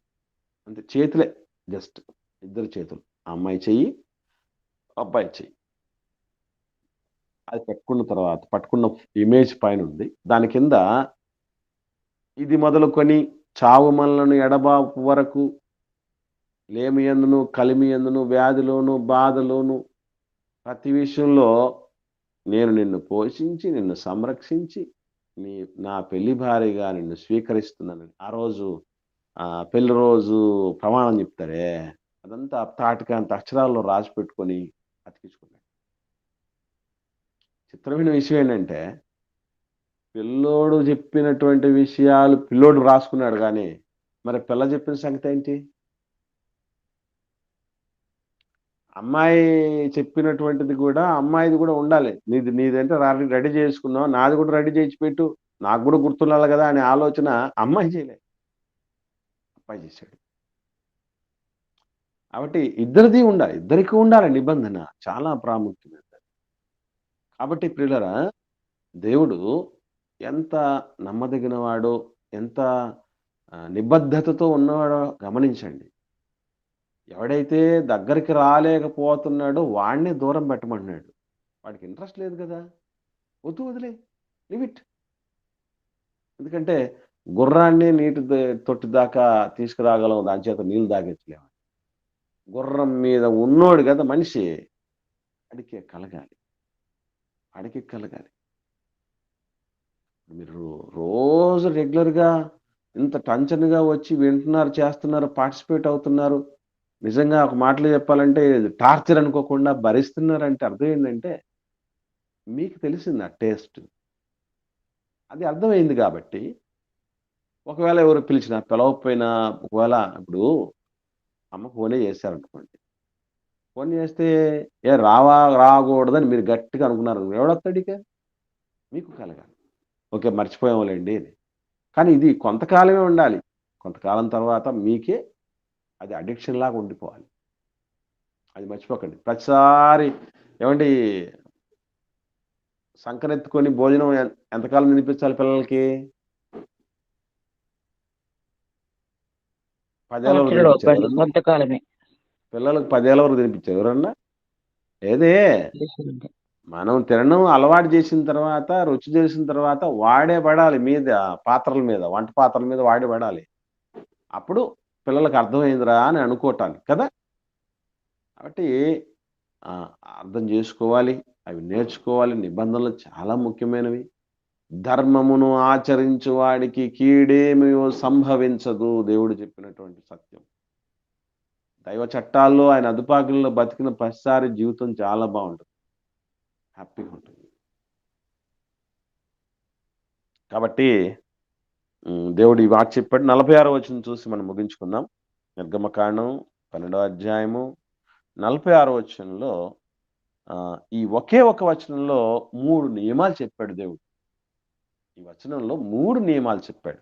ఈ 3 నియమాలు ఎవరైనా గమనించి ఉంటే తెలియపరచండి. మీరు ఒక్క ఇంటిలోనే దాన్ని తినాలి, దాని మాంసంలో కొంచెమైనా ఇంట్లో నుండి బయటికి తీసుకోకూడదు, దానిలో ఒక్క ఎముకైనా మీరు విరవకూడదు. ఎన్ని చెప్పాడండి చూడండి. దేవుడు ఇలాంటివన్నీ పెట్టినది ఎందుకనంటే, నాయన అది మామూలుగా మనం ఏదో సాదా సీదాగా తీసుకోవలసింది కాదు. ఎందుకు ఇంత జాగ్రత్తగా చేయాలంటే ప్రతిసారి అది నిబంధన గుర్తు, ఆ విమోచన గుర్తు రావాలి, ఆ విమోచకుడు విలువ గుర్తు రావాలి. మనం ఎందుకు ఈ స్థితిలో ఉన్నామో, ఎలా వచ్చామో ఇక్కడికి, ఇప్పటిదాకా ఎలా ఉన్నామో అది తెలియాలి. నాకు ఎప్పుడు అనిపిస్తుంటుందండి, అమ్మకు ఎక్కువ ప్రేమ ఉంటుందా పిల్లల మీద, నాన్నకి ఎక్కువ ప్రేమ ఉంటుంది చెప్పండి? అమ్మకే ఉంటదన్న. అందరూ ఏకీభవిస్తారండి దీంతో? అందరూ ఏకీభవిస్తారా, ఎవరన్నా విభేదిస్తున్నారా? అమ్మా కనబడదని అమ్మ ప్రేమ వస్తుంది. నో, ఖచ్చితంగా అమ్మకే ఎక్కువ ప్రేమ ఉంటుంది. ఇది నేను చెప్పిన మాట కాదు. స్త్రీ తన గర్భమున పుట్టిన బిడ్డను మరవకుండా ఉంటుందా అన్నాడు, గాని నాన్న మర్చిపోకుండా ఉంటాడా అన్నాడా? కాబట్టి ఆ అమ్మకే ఎక్కువ ప్రేమ ఉంటుంది. ఎందుకు ఉంటుంది తెలుసా? చెప్పండి. నవమాసాలు మోయటం నిజంగానండి మామూలు సంగతి కాదు. ఆ ఉండేది ఆ గర్భసంచి. అది కూడా ఎట్లా ఉంటదంటేనండి, జీర్ణాశయం జీర్ణాశయం కింద ఉంటదండి గర్భసంచి. ఆ బిడ్డ నెలల్లో అలా పెరుగుతూ, పెరుగుతూ వచ్చే కొద్దీ ఆ జీర్ణాశయం చిన్నదైపోతది. చిన్నదైపోతది. అప్పుడు తినాలనుకున్నా తినలేరు. ఎటు పడితే అటు పడుకోలేరు. ఎక్కడ పడితే అక్కడికి వెళ్ళలేరు. చాలా పెయిన్ అండి అది. ఇంకా ఆఖరికి ఆహ్, పురిటి నొప్పులొస్తాయి చూసారా?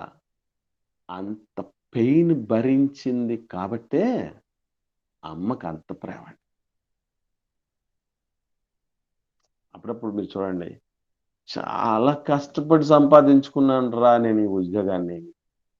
ఈ ఈ ఇంటిని చాలా కష్టపడి సంపాదించుకున్నా అనంటే వాటి మీద ఎక్కువ ప్రేమ ఉంటదండి. ఎక్కువ ప్రేమ ఉంటది. మా అన్నయ్య 9 ఏళ్ల వరకు మాత్రమే జాబ్ చేయగలిగాడు. జాబ్‌లో జాయిన్ అయ్యాడు. 9 ఏళ్ల వరకు మాత్రం ఉండగలిగాడు. నేను ఇప్పటికి జాబ్‌లోకొచ్చి 17 ఏళ్ళు పూర్తయింది. మా వాడు ఎందుకు 9 ఏళ్లకే నిలబెట్టుకోలేక అసలు పూర్తిగా భూమి మీద లేకుండా చనిపోయాడు. నేనెందుకున్నానంటే, మా వాడికి మా నాన్న ఉద్యోగం వచ్చింది. నేను కష్టపడి సంపాదించుకున్నా. దాని విలువ నాకు తెలుసు. ఇది గూడా మనకు అర్థం చేయించటానికి దేవుడేం చేశాడంటే, నియమాలు పెడుతున్నాడు. కష్టం. పిడి చెప్పులేసుకొని తినాలంటాడు, కర్ర పెట్టుకొని తినాలంటాడు, చేదు కూరలతో తినాలంటాడు, రాత్రికి రాత్రి తినాలంటాడు, ఒక ఇంట్లోనే తినాలంటాడు, బయటకి ఒక ముక్క పోకూడదంటాడు, ఒక్క ముక్క కూడా విరవకూడదు. ఏంటి ఇన్ని కష్టాలేంటి? తినేటప్పుడు ఈ కష్టాలేంటండి బాబు? ఇప్పుడు మనం ఆత్రంగా తినేస్తాం గదా! వదిలేస్తామండి మాంసం తినేటప్పుడు ఆ ఎముకలు కూడా వదిలేయాలని అనుకుంటాం మనం. దాన్ని చిత్రవదలు చేసి, ఈ దవడకి, ఆ దవడకి ఏసి, ఇంకా చెప్పిన మాట వినకపోతే నేలకేసి కొట్టి, దానిలో లోపలిది బయటికి లాగేసి ఎన్ని చేస్తాం మనం? అలా చేయకూడదు. మిగతా టైములలో తింటున్నట్టుగా ఇది తినకూడదు నాయన. అందుకే ఏం చేయాలన్నాడు? ప్రతి కుటుంబం సెపరేట్‌గా ఇండివిడ్యువల్‌గా తినాలి. ఒక్క మాంసం ముక్క కూడా బయటికి మాత్రం వెళ్ళకూడదు. ఎందుకనంటే మనోళ్ళు తినేటప్పుడు కొంతమంది నేను గమనిస్తూ ఉంటాను. కుప్పలు వేస్ట్ చేస్తూ ఉంటారు. దేవుడి రెక్కల కష్టం తెలీదండి వాళ్ళకి. ఎంత దారుణంగా వేస్ట్ చేస్తూ ఉంటారంటే స్టైల్‌గా తినటం. అలా వేస్ట్ చేస్తూ ఉంటారు. తర్వాత కొంచెం తిని కొంచెం బయట రాజా రా అని పిలుస్తుంటారు. ఎవరనుకున్నారు రాజా? కుక్క. ఆ కుక్కలకు పడేసేది అక్కడ కొంతం, ఇక్కడ కొంతం పడేసి ఇలా చేస్తూ ఉంటారు కదా! అందుకే దేవుడు చెప్పాడు. మిగతా టైములలో చేస్తున్నట్టు చేయకండిరా నాయన. ప్రత్యేకం. అన్ని కష్టాలుంటే గాని ఆ విమోచన గుర్తుండదు. దాని మీద ఆయన విమోచన మీద ప్రేమ ఉండదు. అమ్మకు అన్ని పెయిన్స్ ఉన్నాయి కాబట్టి అంత ప్రేమ. అన్ని పెయిన్స్ అంటే మరో జన్మ అటండి. ఇంతకుముందు మీతో చెప్పాను. సీమంతం ఎందుకు చేసేవాళ్ళు తెలుసండి ఓల్డెన్ డేస్. ఇప్పుడు కూడా చేస్తున్నారులెండి. ఇది చేసే విధానం వేరు, అప్పుడు చేసే విధానం వేరు. అప్పుడు ఎందుకు చేస్తూ ఉండేవాళ్ళు తెలుసా మీకు? అసలు కోరిందల్లా పెట్టండి. నెలదప్పినటువంటి ఆడబిడ్డకు కోరిందల్లా పెట్టమని చెప్తూ ఉంటారు. ఎందుకనుకుంటున్నారు ఇది? డెలివరీ సమయంలో ఆమె బతకచ్చు, బతకకపోవచ్చు అని అదమ్మా. చెప్పారన్న. సీమంతం రోజున ఏం చేస్తారో చూడండి, అంతా పూర్తిగా ఆమెకు మంచి బట్టలు పెట్టేస్తారు. గాజులు తొడిగేస్తారు, పసుపు రాసేస్తారు, పూలు పెట్టేస్తారు. అంతా చాలా చూసుకుంటారండి. అంటే ఇక చెప్పలేం. ఎంతమంది చనిపోలేదండి ఓల్డెన్ డేస్‌లో. ఇప్పుడైతే వైద్య శాస్త్రం దేవుడి దివ్యమైన కృపను బట్టి అభివృద్ధి చెందింది కాబట్టి నిలదొక్కోగలుగుతున్న మన తల్లులు మనతో ఉంటున్నారు. అప్పుడు అవన్నీ లేవే. మీకు విషయం తెలుసో తెలీదో, కుటుంబ నియంత్రణ ఆపరేషన్ చేసుకునేటప్పుడు ప్రారంభంలో గవర్నమెంటే ఎదురు డబ్బులు ఇచ్చేది తెలుసా మీకు? పైసలిచ్చి మరీ కుటుంబ నియంత్రణ ఆపరేషను చేసేవాళ్ళు. ఎందుకంటే భయపడిపోతారు. ఆపరేషన్ చేస్తే ఓమ్మో ఏమైపోతాయో అంటే. తెలీదు వాళ్ళకసలు. ఆపరేషన్‌లు ఇప్పుడొచ్చాయి గానీ, ఆపరేషన్‌లు, పరేషాన్‌లు ఇప్పుడొచ్చాయి గానీ, అప్పుడేం లేవండి. అసలు ఆశ్చర్యం. మా మా అమ్మగారికి మేము 6 మంది సంతానం. రాత్రి డెలివరీ అయితే ఉదయం పనికి పోయేదట. అందరికి ఆశ్చర్యం. ఏంటి నిన్న సాయంత్రం దాకా కడుపుతో తిరిగావు ఎవరు అంటే కొడుకు పుట్టాడమ్మా, లేదా కూతురు పుట్టిందమ్మా రాత్రి అని చెప్పేదట. అప్పుడు పరిస్థితి అట్లా ఉన్నాయి. ఆ పెయిన్స్ అలా ఉన్నాయి కాబట్టి అప్పుడు ఇంకా చాలా బాగా ప్రేమించాలండి. ఇప్పుడు ఎందుకు ప్రేమలు తక్కువయ్యాయి అనుకుంటున్నారు? ఆపరేషన్ చేస్తున్నారు కదండి, ఎప్పుడు ఇప్పుడు ఆ లేవు. పెయిన్ లేవండి. పెయిన్స్ ఏం పెద్దగా లేవు. ఆ పెయిన్స్ ఇప్పుడు ఏమి లేవండి. అందుకే ప్రేమలు తక్కువైపోయాయి. అమ్మలకి కూడా తక్కువైపోయాయి. అది కూడా కంటామినేట్ అయిపోయింది. కలుషితం అయిపోతున్నటువంటి ప్రేమ అయిపోయింది ఈరోజు. చంపేస్తున్నారు, పిల్లలు కూడా చంపేస్తున్నారు. అయ్యో బాబు. అవునమ్మా. చంపేస్తున్నారు. ఎవరికి ఆ ఆనందాలకు అడ్డు రాకూడదని, దుర్మార్గాలకి చంపేస్తున్నారు.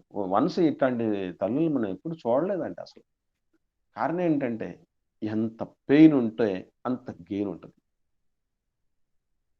పెయిన్ లేని గెయిన్ మనం ఎప్పుడు ఆశించకూడదు. దాన్ని మనం ఎంజాయ్ కూడా చేయలేము. గుర్తుపెట్టుకోండి. రోజంతా కష్టపడి సాయంత్రం తెచ్చుకున్న ఆ కూలి డబ్బులతో ఎంత సంతోషంగా సంబరంగా ఉంటాడు తెలుసా అండి కూలి తెచ్చుకున్నవాడు. నెలంతా కష్టపడి రెక్కలు ముక్కలు చేసుకున్నటువంటి వ్యక్తికి జీతం చేతిలో పడినటువంటి సంబరం ఎంత సంతోషం ఉంటుంది తెలుసా. ఏ కష్టం చేయకుండా ఏ ఫలితాన్ని మనం ఎప్పుడు ఆశించకూడదు. ఆశించిన దాన్ని మనం ఎంజాయ్ చేయాలి. దేవుడు అందుకే కష్టపెట్టి మరీ పండగ చేస్తున్నాడు. అసలు సిసల పండుగ మనకు రావాలి, మనం దాన్ని ఎంజాయ్ చేయాలంటే ఇక్కడ తప్పదు. సంఘంలో, సహవాసంలో, పరిచర్యలో, సేవలో సహకారంగా ఉండటం, చేయటం చిన్న విషయం ఏంటండి? కష్టంతో కూడిందనండి అది. కష్టంతో కూడింది. కానీ అది ఇష్టంగా చేస్తే రేపు శాశ్వత కాల కష్టాలను తొలగిస్తుంది. అది మర్చిపోకండి. అందుకే కష్టమైనా రండి. ఒక మాటలు చెప్పాలంటే మనకు రోజు పండగలే, అంటే రోజు కష్టాలే. కానీ ప్రతి పండుగ ద్వారా కొన్ని పరమార్థాలు తెలుసుకొని ఆఖరికి పరమాత్ముని చేరాలి. ఇది మనం మర్చిపోకూడదు. ఓకే అండి. 46వ వచనం వరకు ఈ 3 నియమాలు ఉన్నాయి ఇందులో. ఇంట్లో తినాలి, బయటికి ఒక మాంసం ముక్క వెళ్ళకూడదు, మూడోది ఒక్క ఎముక కూడా విరవకూడదు. నెక్స్ట్ ఏమున్నాయి అనేది కూడా మనం చూసుకుంటూ ముందుకు సాగుదాం. ఇప్పటి వరకు విన్న వాటిలో ఎవరికైనా ఏమైనా సందేహాలు ఉంటే దయచేసి అడగండి. లేని పక్షాన ఒకరు ప్రార్థన చేయండి, మనం ముగించుకుందాం. ఇప్పుడు కృత నిబంధన ప్రకారంగా సారా మరి ఈ పస్కా అనేది నెలకోసారి కొందరు డినమాలు చేస్తున్నారు, వారం తీసుకున్నారు, కొంతమంది అంటున్నారు. మరి ఏది కరెక్ట్ అంటారు? అమ్మ దీనికి సంబంధించి వాస్తవంగా చెప్పాలంటే అమ్మా, కొంతమంది సంవత్సరానికి ఒకసారి కూడా తీసుకుంటున్నారమ్మా. ఎందుకంటే ప్రభు అయిన యేసు తాను అప్పగించబడిన రాత్రి అన్నాడు కదా. అంటే ఆ రాత్రి మళ్ళీ రావాలంటే ఎప్పుడు వస్తుంది? సంవత్సరానికి ఒకసారి మళ్ళీ సంవత్సరానికి కదమ్మా రావాల్సింది. కాబట్టి ఆ సంవత్సరం మరలా రాత్రే, ఈవెన్ ఒకవేళ పగలు తీసుకుంటూ ఉన్నారు, లైట్లు ఆపేసి తీసుకుంటున్నారు కొంతమంది. అంటే లైట్లు ఆపేస్తే రాత్రి వచ్చేసినట్టేనా మరి?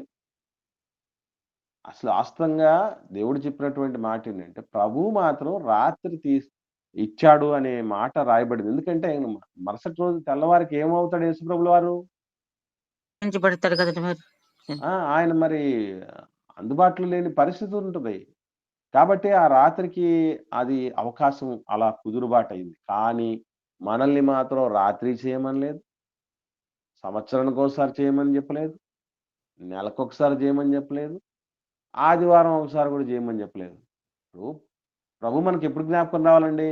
నెలకొకసారి జ్ఞాపకం వస్తే బాగుంటుందా? సంవత్సరానికి ఒకసారి వచ్చి జ్ఞాపకం వస్తే బాగుంటుందా? వారానికి ఒకసారి జ్ఞాపకం వస్తే బాగుంటుంది. ఎప్పుడు వస్తే బాగుంటుంది చెప్పండి? ప్రతిరోజు రావాలన్న. అందుకేనండి వాళ్ళు ప్రతిదినము ఇంటింటా రొట్టె విరుస్తున్నారండి. మరి దాన్ని ఏమనాలి?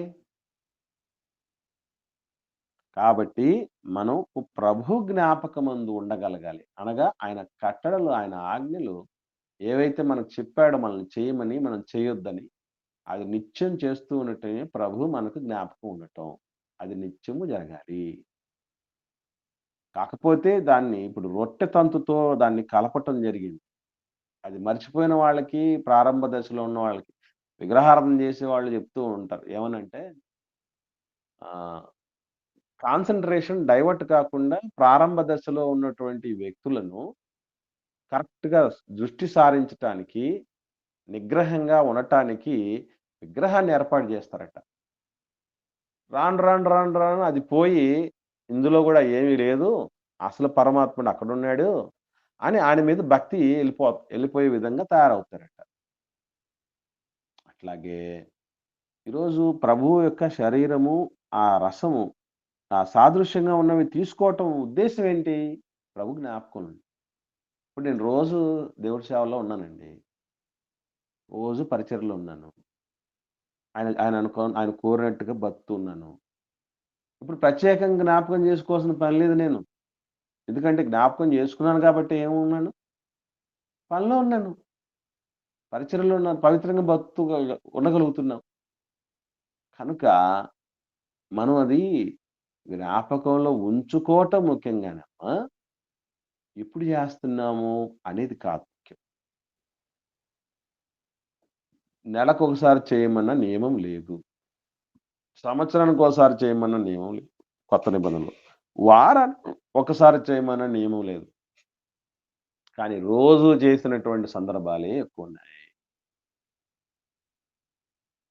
అలాగని రోజు రొట్టె రసం తీసుకోవాల్సిన నిమిత్తం లేదండి. మనకు నిజంగా జ్ఞాపకం ఉన్నాడనుకోండి, ఇప్పుడు చిన్న ఎగ్జాంపుల్ చెప్తాను మీకు. మనం ఏదన్నా ఒక గిఫ్ట్ ఇస్తామండి. మనం గుర్తుండిపోవాలి వాళ్ళకి, మర్చిపోకూడదు మనల్ని ఒక గిఫ్ట్ ఇస్తామండి. ఇప్పుడు ఆ గిఫ్ట్‌ను చూసినప్పుడు ఎప్పుడో ఒకసారి దాన్ని చూస్తే తప్ప మనకు గుర్తు రావడం లేదు అనుకోండి. అది మనకిష్టమా? ఆ గిఫ్ట్‌ను చూడకపోయినా మనం గుర్తుంటే మంచిదని ఆలోచన ఉంటాం మనం. చూసినా చూడకపోయినా ఎంతకాలం ఉంటది ఆ గిఫ్టు? గిఫ్ట్ ఎంతకాలం ఉంటదండి? ఇచ్చాం కదా! మ్యారేజ్ అప్పుడు గానీ, హౌస్ ఇనాగరేషన్ జరుగుతున్నప్పుడు గానీ, పుట్టినరోజు అప్పుడు గానీ మనం గిఫ్ట్‌లు ఇస్తాం గదా! ఉన్నాయి. అన్నీ ఇచ్చినోళ్ళే. ఇప్పుడు చాలా మంది గిఫ్ట్‌లు తీసుకొని ఉంటాం గదండీ! ఉన్నాయి అన్నీ గిఫ్ట్‌లు? ఉంటాయండి అసలు?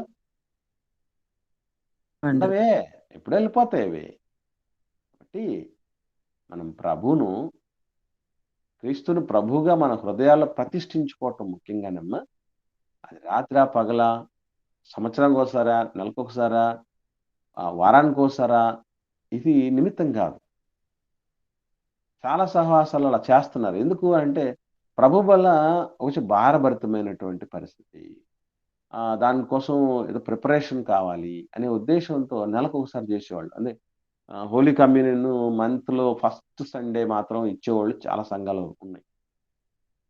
దానికి చట్టం లేదు. అది ఏదన్నా జరిగిందేనంటే ఆదివారమున మేము రొట్టె విరుచుటకు కూర్చుని ఉండగా అనే మాట ఉంది గానీ, అంటే ఆదివారం అంటే ఎన్ని రోజులకోసారి వస్తుందండి? వారానికి ఒకసారి వచ్చినటువంటి దాఖలాలు కనపడతాయి గానీ, నెలకొకసారి చేసిన దాఖలాలు ఎక్కడున్నాయి బైబిల్‌లో చూపించగలరా ఆధారాలు? ఆయన అప్పగించబడిన రాత్రి అంటే ఇయర్లీ వన్స్ వచ్చింది. బాగుంది. ఆదివారం రొట్టె విరుచుట కంటే వీక్లీ వన్స్ వచ్చింది. ఇంటింటా రొట్టె విరుచుచు ప్రతిదినము తప్పక కూడుకొంచున్నారంటే అది రోజూ వచ్చింది గానీ, రోజూ రొట్టె విరిచిన దాఖలాలు కనపడతాయి. వారం విడిచిన దాఖలాలు కనపడతాయి. సంవత్సరానికి ఒకసారి గాదు. ఒకసారే జరిగించాడు. ప్రారంభించింది యేసుప్రభుల వారు. ఆ రోజు ప్రారంభించారు. అంతవరకే. అది ఎవ్రీ ఇయర్ మళ్ళీ చేసిన సందర్భాలు లేవు. అంటే రోజు విరిచిన దాఖలాలు లేదా వారానికోసారి విడిచిన దాఖలాలు ఉన్నాయి గానీ, నెలకొకసారి విడిచిన దాఖలాలు లేవు. అలాంటప్పుడు మనం దాని విషయంలో ఒకసారి పునరాలోచన చేసుకోవాలి. ఒకవేళ రోజు విరిచినా, వారానికోసారి విరిచినా, నెలకోసారి విరిచినా, పరమార్థం ఎరుగక విరిచినప్పుడు ప్రయోజనమే లేదు. అర్థమైందమ్మా? ఇంకొక ప్రశ్న అయ్యా. అమ్మ చెప్పండి. ఇప్పుడు విలియం బుత్ గారు స్థాపించింది విన్నారా? అవునమ్మా, తెలుసమ్మా. Salvation army. అందులో మరి బాప్తిస్మ లేదు, బల్లారాధన లేదు, రొట్టె అన్నది లేదు సంవత్సరం. మనకి కొన్ని వేల మంది అందులోనే సంస్థలోనే ఉన్నారు. మరి ఆ పరిస్థితి ఏంటంటారు? నేను చెప్తానమ్మా, వినండి. ప్రపంచంలో ఉన్న క్రైస్తవ్యంలో 50% ఆర్సీ వాళ్ళు ఉన్నారు. క్రైస్తవం ఒక 100 కోట్లు అనుకుంటే 50 కోట్ల మంది ఆర్సీ వాళ్ళు ఉన్నారు. మరి వాళ్ళ సంగతి ఏంటి? ఇంకా మిగిలిన 50% ప్రొటెస్టెంట్లే లేరు. మళ్ళీ ఆర్థడాక్స్ సంఘం వాళ్ళు కొంతమంది ఉన్నారు. చారిస్మాటిక్ అనేటటువంటి వర్గం ఉంది. అలాగే ప్రొటెస్టెంట్లు ఉన్నారు. ప్రొటెస్టెంట్లు ఎంతమంది ఉన్నారు? 25% మాత్రమే ఉన్నారు. అంటే 100కి 25 మంది మాత్రమే ప్రొటెస్టెంట్లు ఉన్నారు. మరి ప్రొటెస్టెంట్లలో కూడా మరి ఇవన్నీ ప్రొటెస్టెంట్లో వచ్చినటువంటి వాళ్ళే వీళ్ళు కూడా విలియం బూత్కి సంబంధించినటువంటి ఆ సాల్వేషన్ ఆర్మీకి సంబంధించినటువంటి వ్యక్తులు. వీళ్ళే కాదమ్మా, చాలా చాలా వాటిల్లో దేవుడు ఎప్పుడు ఒకటే చెప్తాడమ్మా, శేషమే రక్షించబడుతుంది అన్నాడు. వాళ్ళ గురించి వీళ్ళ గురించి మనకి నిమిత్తం లేదు, కానీ మనం గుర్తుపెట్టుకోవాల్సింది ఏంటంటే, మనకు తెలిసింది సత్యం. మన దాకా దేవుడు తీసుకొని వచ్చాడు మహనీయుడు. దాన్ని మనం మహద్భాగ్యంగా భావించి ముందు మనల్ని కట్టుకుందాం, మన కుటుంబాన్ని కట్టుకుందాం, మన సంఘాన్ని కట్టుకునే ప్రయత్నం చేద్దాం. ఈలోపే మనం వెళ్ళిపోతాం. ఇంకా అంతకు మించి లోకం గురించి ఏం ఆలోచన చేయాల్సిన పని లేదు. కాబట్టి వాళ్ళ సంగతి వీళ్ళ సంగతి ఎక్కువగా మనం ఆలోచన చేయకండి. మన సొంత రక్షణ గురించి ఆలోచన చేయండి, మన కుటుంబం గురించి ఆలోచన చేయండి, మన సంఘం గురించి ఆలోచన. ఇక్కడతోనే చాలా అయిపోతుంది ఏమా. కాబట్టి చాలా ఉంది, మరి మిగతా వాళ్ళు చాలా అంతవరకు ఎందుకండి. యేసు ప్రభు దగ్గర యోహాను గారి కంటే ఎక్కువ మంది శిష్యులు చేసుకున్నాడు ఆయన, కానీ అనేకులు యేసు ప్రభుని వదిలిపెట్టిపోయారు. మరి వాళ్ళ సంగతి ఏంటి? ఏమంటారు దాన్ని అంటే, మనకు ప్రామాణికంగా పరిశుద్ధ గ్రంథాన్ని పెట్టుకోలేదు వాళ్ళు, అంతే. ఎవరో మనకు ఒక నాయకుడు వచ్చాడు, ఆయన ఏర్పాటు చేశాడు, ఇదేదో వెరైటీగా ఉంది, కొత్తగా వింత అంటారే. అందులో సేవకులు పేర్లు, సేవకులు, కాపరులు, బోధకులు, ఈ పేర్లు ఏమి ఉండవండి అక్కడ. అన్నీ ఎట్లుంటాయి? లెఫ్టినెంటు, కల్నలు, మేజరు, అంటే వీడు ఆర్మీలో ర్యాంకింగ్లు ఉంటాయి కదా, అలా పిలుస్తారు వాళ్ళని. బాగుంది కదా, వెరైటీగా ఉంది కదా. వాళ్ళ యూనిఫామ్లు వేరే ఉంటాయి. సాల్వేషన్ ఆర్మీకి సంబంధించిన యూనిఫామ్లు, పద్ధతులు అలా కూడా ఉండాలి. అలా వింటేనే జనాలు ఎగబడతారు. కేవలం అదే రేపు మనం మాదిరికరమైన నాయకుడికి ఉండాల్సిన 10 లక్షణాల్లో ఒక లక్షణం వస్తుంది, అది మనం తెలుసుకుందాం ఏమా. కాబట్టి ప్రపంచవ్యాప్తంగా ఆఖరికి శేషమే రక్షించబడుతుంది. శేషం అంటే మనకు మ్యాథమెటిక్స్ లో తెలుసుకుని చిన్నది ఉంటుందా పెద్ద ఉంటుందా? శేషం అంటే ఆఖరిలో చిన్నది వస్తుంది చూసారా, అది రక్షణలోకి వస్తుంది. ఆ శేషంలో మనం ఉంటే చాలు. ఓకేనండి, ఇంకేమన్నా ఉంటే అడగండి. ఇంత ఎలా ఉన్నా కానీ అన్న, ప్రభురాత్రి భోజనం తీసుకుంటే చాలు పరలోకి వెళ్ళిపోతావనే బోధ కూడా ఉందన్న. అదేనమ్మా, అలాంటివన్నీ చాలా ఉన్నాయి అక్క. అదంతా మనం ముందు మనకు తెలియాలి. ప్రభురాత్రి భోజనం నిజంగా ప్రభురాత్రి భోజనం తీసుకున్నాడే ప్రభుని అప్పగించింది. యేసు ప్రభు చేతిలో నుంచి మొక్క తీసుకున్నాడే కదా ప్రభుని అప్పగించింది. మరి పరలోకి ఎట్లా పోయాడు? మరి ఇదంతా తెలియకపోవటం వల్ల.